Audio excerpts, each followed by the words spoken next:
Before I start this trigger series, I want to say that I am not a doctor. I'm only giving testimony of what I've learned from my experience and things that have helped me throughout the time of trying to overcome the traumatic experience that I went through. Sometimes we can allow situations in our life to leave us feeling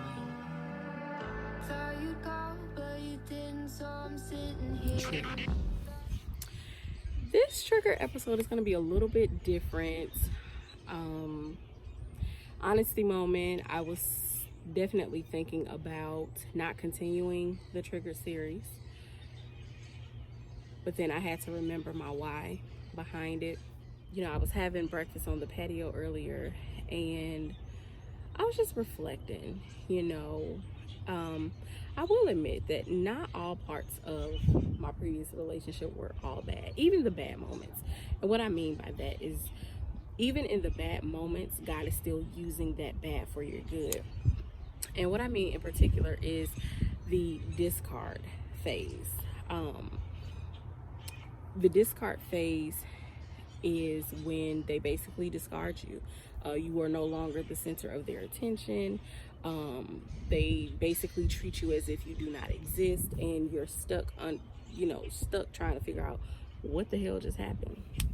And so I was thinking about it today, and I was just like, God used those discarded moments to bring back to my remembrance, Aja, before you met this individual, you were perfectly fine alone. You were perfectly fine. You were going through your process of just enjoying your singleness and things of that nature. And I was like, you know what? That is very true. He used those discard moments to bring back to my remembrance, Aja, you're okay without this person, and I realized that it was more peaceful. There were no unnecessary arguments. Once I started not playing into the game, where I'm basically trying to fight for attention and the pushback and all of that. Once I realized what was happening, the discard phase for me became more peaceful, and I was in therapy and I was able to work through certain things, and it gave me time to reflect on myself, and so for me, that's when certain questions started coming, that kind of made me want to just be done. I would ask myself things like, what is it about you that allows this treatment to continue to happen? What is it on the inside of you that continues to draw you to this toxic individual? I would ask myself questions like, why are you staying? He's basically showing you that he doesn't love you or care for you because he's not changing. Why are you staying? I began to ask myself, once he's done abusing you, what if he starts abusing your daughter? What if he starts playing these manipulative games with your daughter?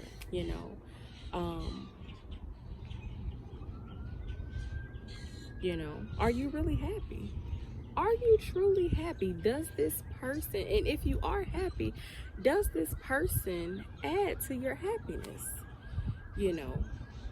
I began to ask myself very, very important questions to decide whether or not I was worth it, And so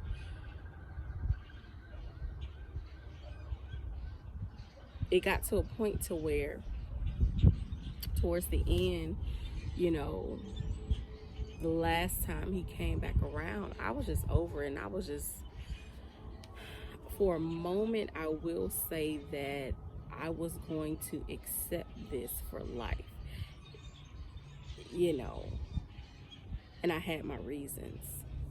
I won't get into that. But I had my reasons, and then God spoke to me and said, that is not the abundant life that I promised you. It's not the abundant life that I promised you. And so, you know, I just told him, you know, I would rather for us to continue therapy to try to figure out co-parenting when it comes to joy, you know, but I would tell him, I want to be in love with my best friend. I want a relationship where the person is not ashamed to share me with everyone, and it's not to be validated for everyone. But one thing I've learned about men is men are proud, okay? Men are proud, and men who truly love their women do not hide them from anyone, you know. And I would just tell him, you know, I want to be in love with my best friend. I want to, you know, I don't want to continue to argue every day. You know, it's just, I would rather Joy see us apart and getting along to make her life great than to see us together toxic, you know. And so, I can change, you know, I want my family, I'm tired of being a player, all this stuff. And even as he's saying this, he doesn't believe it, but he feels like this is what I want to hear. Because that's what they do. They tell you what you want to hear. And they have no intention of making good on those words or those promises that or those dreams that they're selling you. And so, you know, other things happened to where, you know, I had to no longer be where I was living, you know. But I know this video is probably all over the place, but, you know, at the end of the day, my daughter's safety, my safety, and our mental health was more important than staying in that toxic cycle. You know, at some point you have to draw the line and say enough is enough.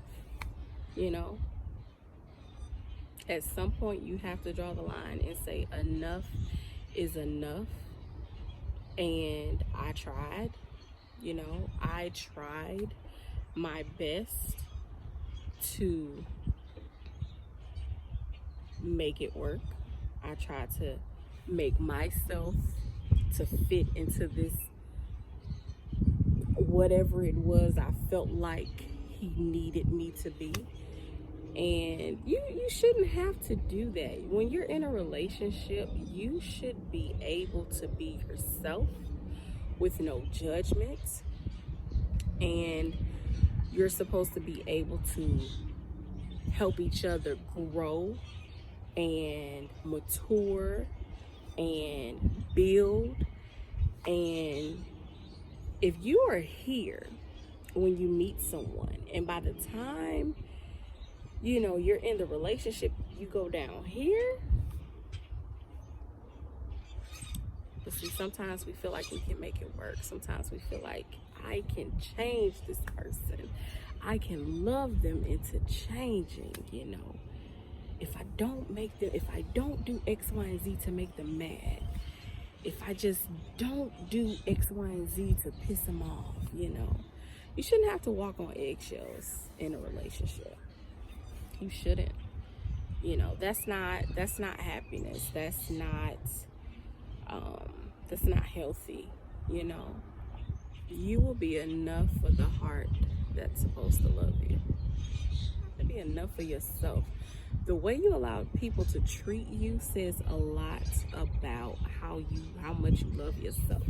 And I'm not gonna lie, I thought I loved myself. I really did. I thought that I had it in the bag. I thought that I love myself. I did. I thought I did.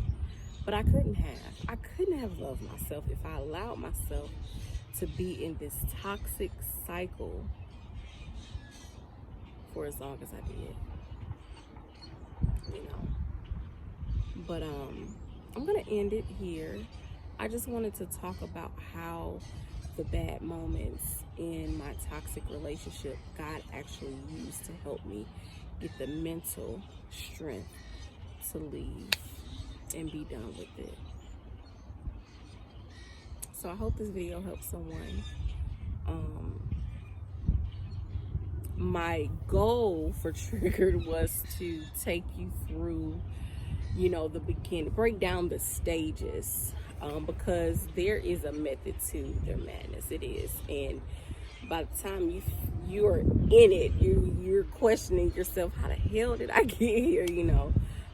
But I'm definitely gonna go back and break that down. But I'm learning God's flow in certain things. I'm learning what to share, what not to share. I'm learning just to follow God. So I would hope my next video would be to take you through the first stage of the narcissistic toxic cycle. If not, then we'll see what God has in store.